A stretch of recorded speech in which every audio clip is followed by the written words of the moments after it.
rigorous and meaningful learning activities, the first thing that needs to be done is the creation of a welcoming learning environment. Students need to feel comfortable, safe, and welcome. This can be done with comfy furniture, posters, or art that just shows any student is welcome in the classroom. Second, there needs to be different workspaces for individual work, reflection, group work, small group work, or whole class work.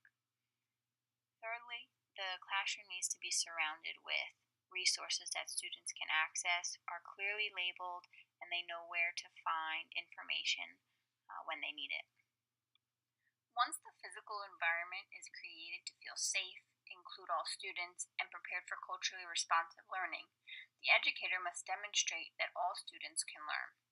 Also, model appreciation for and sensitivity to diverse backgrounds. Ensure students feel safe and respected by censoring discriminatory language and providing many opportunities for students to collaborate with diverse peers. By creating this type of atmosphere, students will learn to value their own and others' language, heritage, and diverse backgrounds. In photo 1, you see a picture of international cooking, where students are talking about different foods from all over the world. This is just one example of how all ethnicities and cultures can feel included in a classroom. Once students feel safe and welcome, they can learn. In order to develop their gifts and talents, educators must provide learning that is challenging and opportunities for social interaction. In order to provide an engaging and rigorous lesson and activity, allow students to generate lists of topics they wish to study. Allow them to select their own reading material.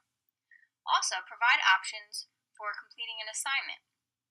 And when working with students with diverse backgrounds, select content that is relevant to their lives and cultures. Also, research effective ways to teach students with diverse backgrounds, or ask educators that have similar backgrounds to the students. While students are working hard on content, there need to be opportunities for students to work together and have positive peer interactions with diverse students. It's important that students have time to share their culture. It's also important that students interact with intellectual and artistic peers as well as chronicle age peers to develop positive peer relationships. This can be done a few ways with cooperative learning, such as jigsaws, discussion groups, teams, problem-based learning projects, anywhere students work together towards a goal. Photo 1 is an example of how rigorous learning can take place in a classroom with diverse backgrounds. There are 3 tiers, and each tier provides the appropriate level of learning for each group of students. Photo 2 provides an example of how students of different ethnicities and cultures are working together towards a common goal, and they are having positive peer interactions. To facilitate an understanding of subject material, educators must communicate clearly, will need to motivate students, and present material in a way that interests them. When communicating with students, we need to have clear objectives, clear directions. It's also important that we provide and ensure access to advanced communication tools so students that need assistive technologies can express themselves creatively and use higher order thinking. When working with diverse students, we need to ensure that they are using their first language so we do not thwart any creativity or any learning. When motivating students, use empowering words. That way they know and they feel supported and they know that they can be successful. Another way to motivate students is by sharing responsibility and having students lead discussion groups or reteach concepts. That gets them engaged and excited to take charge and learn the material.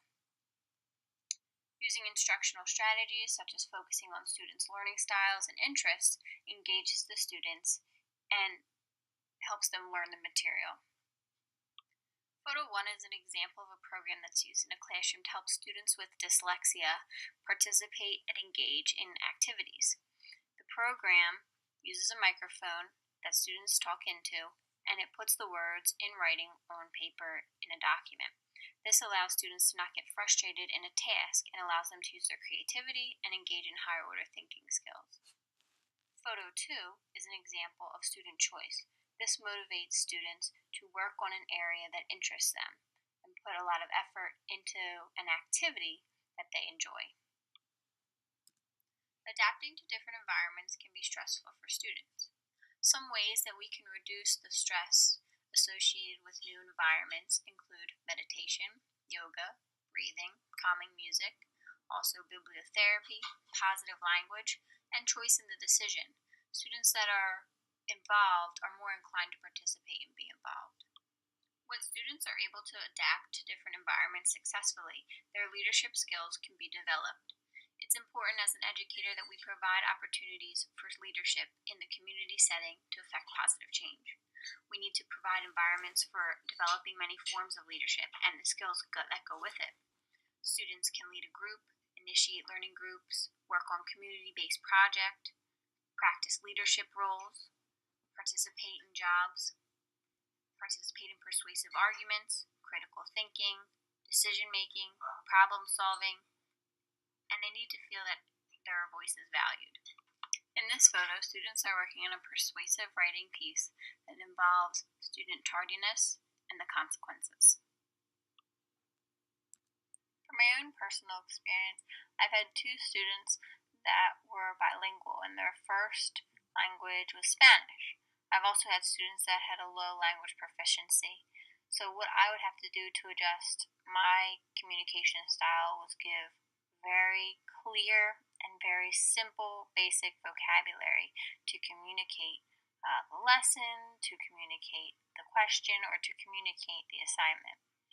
Focusing on the students with Spanish as their first language, I translated words for them. I've also used pictures to describe what we were discussing so they could relate and understand what we were talking about. Gifted students have a wide range of needs and a wide range of abilities. Therefore, a continuum of service options within and beyond the classroom should be available to students identified as gifted. There are a few ways that you can collaborate with support personnel to meet the wide range of the abilities and developmental needs of the students. For example, some activities that I've used were classroom enrichment, discovery, inquiry, learning, differentiation, counseling, compacting, achievement, groups, pull-out, acceleration, and grade skipping.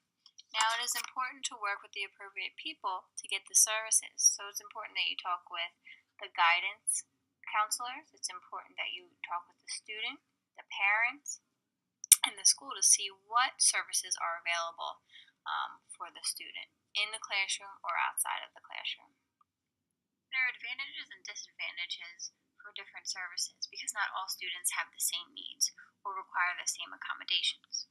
Depending on the student, whether they're twice exceptional or fully gifted and need to be in a gifted course all day, or if the school provides only an ATP course where students get pulled out twice a week to go work with peers their own age. It all depends on what your school provides, what's available, and what the student needs. Some students might require out of class or out of school activities that they can participate in as well. This photo is an example of one of the services provided at the school I'm currently in. Students are pulled out of their classroom twice a week where they work with intellectually similar peers. In this photo, they are working on creating their video games and programming their games together. All of the artifacts support Standard 2 and portray ways that the classrooms are conducive and a culturally responsive environment for learning. The learning environments improve student growth and development, positive peer interactions, and achievement because students felt welcomed, included, supported, and challenged. Students also have different avenues to learn, which increased their achievement because they were engaged, and they felt they had a choice in what they were doing/learning in the classroom.